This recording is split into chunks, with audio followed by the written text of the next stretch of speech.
The idea of catching up with a great white goes back a few decades, You're gonna need a bigger boat. with the film that really put sharks and fear of them on the map. Picking up speed. Nice shark. Now this is reality. Get out of there! The crew from OCEARCH catches, tags, and then releases great whites. We first showed you this tagging mission off Cape Cod last year.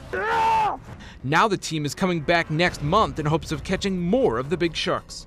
So that they have a big enough sample size to draw conclusions and solve the puzzle of their lives. I talked to OCEARCH expedition leader Chris Fisher by Skype from his home in Utah as he gets ready for round 2 off of our coast.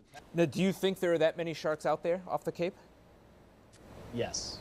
OCEARCH has tagged and then tracked great whites in other parts of the world too, as they team up with local scientists in each region. We learn a lot when we come into an area the first time, which we then hope to leverage on a second trip through to be far more productive.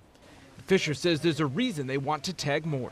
I know for the scientists to have enough sharks to make their data conclusive, they need at least 10 or so. And we got to learn the basics of their life. Where are they going? When are they coming and going? And what are they doing?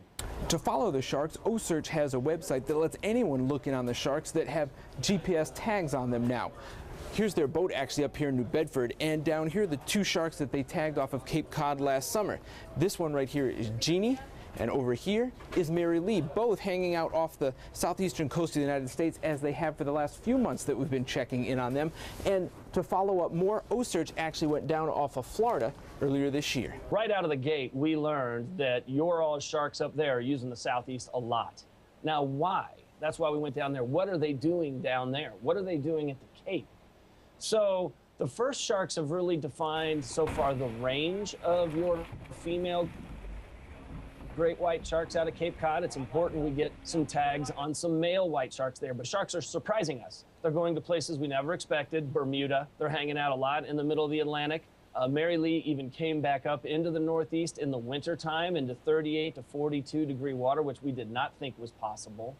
Fisher says they're trying to put these findings to good use. There's a bunch of science work going on that's creating data for education, data for public safety, and data for fisheries management. So we have learned so much so quickly.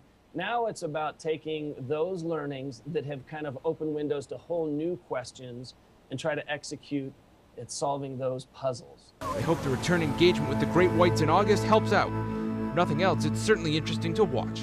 Brian Crandall, NBC 10 News.